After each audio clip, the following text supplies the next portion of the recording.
आणि त्यानंतर आर्टिकलचा प्रवास सुरू होईल. ते नंतर पोस्ट ऑफिसचं काम असेल त्याचा डिस्पॅच करणं, सगळ्या ठिकाणी पाठवणं. अगदी सोपी प्रोसेस आहे. पहिल्यांदा करताना थोडंसं किचकट वाटेल, अवघड वाटेल, पण खूप सोपी प्रोसेस आहे. त्याच्यामध्ये आम्ही आणि अमृत टेक्निकल टीम त्यांना पूर्ण कस्टमरला हेल्प करायला सदैव तत्पर आहोत. या छान मस्त. ज्ञानेश्वरजी, आपण एका इंटरेस्टिंग गोष्टीबद्दलच बोलणं चालू आहे आपलं. अमृतपेठ या ई कॉमर्स प्लॅटफॉर्ममध्ये आता एक सेलरच्या दृष्टिकोनातून समजा मी अमृतपेठवर ऑनबोर्ड केलेलं आहे, मला काही ऑर्डर्स आलेल्या आहेत आणि मला ते आता ऑर्डर्स पाठवायचे आहेत, नेमकं आता मी काय केलं पाहिजे? हां सर, मुळात म्हणजे आपण एक अमृतसोबत ॲग्रीमेंट केलेलं आहे. त्याच्यामध्ये अमृतचा एक युजर आय डी आणि पासवर्ड तयार केलेला आहे की जो आपल्याला आम्ही प्रोव्हाइड केलेला आहे. तो युजर आय डी आणि पासवर्ड आपण आपल्या वेंडरला प्रोव्हाइड करायचा आहे. मग वेंडरला प्रोव्हाइड केल्यानंतर एक लॉगिन लिंक असेल, त्या लॉगिन लिंकवर आपला वेंडर क्लिक करेल आणि क्लिक केल्यानंतर कस्टमर आय डी आणि पासवर्ड जो आम्ही तुम्हाला प्रोव्हाइड केला आहे तो तिथं टाकेल. तो टाकल्यानंतर त्याला समोर दिसेल माय बुकिंग आणि सेल्फ बुकिंग. तर सेल्फ बुकिंगमध्ये त्यांना जायचं आहे. सेल्फ बुकिंगमध्ये गेल्यानंतर त्याला पर्याय दिसतील इंटरनॅशनल बुकिंग, डोमेस्टिक बुकिंग.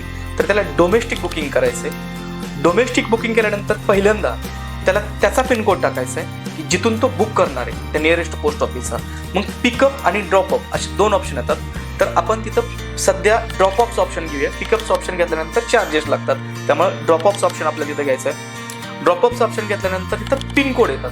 मग पिनकोडमध्ये काय येतं माहिती आहे का, एक पिनकोड टाकला ना आपण, त्या पिनकोडच्या अंडर जे बरेचसे BO येतात, पण आपल्याला नियरेस्ट कुठला आहे SO, तर तिथं तो पिनकोड आपल्याला तिथं सिलेक्ट करायचा आहे. मग सिलेक्ट केल्यानंतर तुम्हाला काय विचारणार, ते तुमच्या आर्टिकलचं वजन विचारणार. मग वजन विचारल्यानंतर तुम्ही त्या आर्टिकलचं वजन टाकायचं.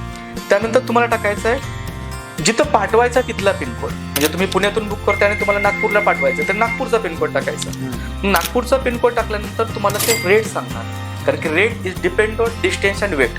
अंतर आणि वजन ह्या 2 गोष्टीवर रेट आपले अवलंबून असतात. त्यामुळे ज्यावेळेस तो पिनकोड टाकतो आणि ज्यावेळेस वजन टाकतो त्यावेळेस त्याला तिथं रेट येतात. मग त्याला तिथं दाखवते की तुला स्पीड पोस्ट करायचंय, पार्सल्स करायचंय का काय करायचंय. मग त्यानुसार तो चॉईस करणार की मला हे करायचं, मला ह्याचे रेट कमी लागतात. मग त्यानंतर तो नेक्स्ट करणार. नेक्स्ट केल्यानंतर त्याला काय करायचंय, स्वतःचा पूर्ण ॲड्रेस टाकायचा. अगोदर पाठवणारा जिथं पाठवता तिथला ॲड्रेस नाही टाकायचा, पाठवणाराचा पत्ता पूर्ण टाकायचा आहे की जो पाठवणारा पत्ता पिनकोड असेल, सगळ्या गोष्टी व्यवस्थित असतील. मोबाईल नंबर कंपल्सरी आहे, कारण की मोबाईल नंबरवर SMS जातो. तो ॲड्रेस टाकल्यानंतर त्याला ज्याला पाठवायचं आहे त्याचा पण ॲड्रेस टाकायचा आहे. त्याचा ॲड्रेस टाकल्यानंतर त्याला त्याचा पिनकोड पण योग्य टाकायचा आहे. मग त्यानंतर त्याला नेक्स्ट करायचं आहे. नेक्स्टमध्ये तुम्हाला एक ह्याच्यावर क्लिक करायचं आहे की जे टर्म अँड कंडिशन आहेत ना, की तुम्ही जे पोस्ट ऑफिसमध्ये अशा वेगळ्या वस्तू पाठवत नाही आहेत का, अंमली पदार्थ वगैरे पाठवत नाहीत का, ते टर्म अँड कंडिशन त्याच्यावर क्लिक करायचं आहे. त्यानंतर तुम्हाला पेमेंट्स ऑप्शन येईल. पेमेंट्स ऑप्शन येईल, त्याच्या आधी सबमिटचं ऑप्शन येईल. तुम्हाला जर एकापेक्षा अधिक आर्टिकल ट्रॅप करायचे असतील तर त्यावेळी तुम्ही पेमेंट करायचं नाही. सबमिट करून तुम्ही नेक्स्ट आर्टिकल बुक करायचं. नेक्स्ट असे 5-6 आर्टिकल बुक करायचे आणि त्यानंतर तुम्ही ते पेमेंट करायचं. क्यूआर जनरेट होईल त्यावेळेस ते तुम्ही पेमेंट करू शकता. आणि ते पेमेंट केल्यानंतर तुम्हाला लेबल आणि रिसिट जनरेट होईल. ती लेबल आणि रिसिट प्रिंट आउट करायची, व्यवस्थित ती चिटकवायची पार्सल्सवर. पार्सल व्यवस्थित पॅक करायचं.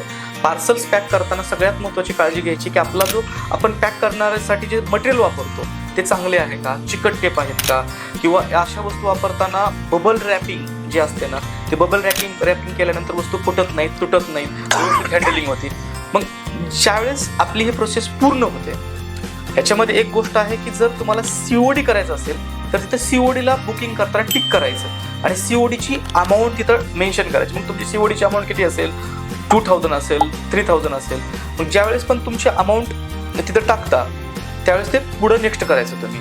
CODची अमाऊंट जर टाकली गेली नाही तर ते पोस्ट ऑफिसमध्ये ते प्रीपेड म्हणून बुक होणार आणि प्रीपेड म्हणूनच डिलीट होणार. त्याच्यामुळे अमृतच्या सगळ्याच वेंडरला मला हे सांगायचं की आपण बुक करत असताना CODची अमाऊंट टाकल्याशिवाय तिथं ते आर्टिकल ॲज अ COD म्हणून ट्रीट होणार नाही.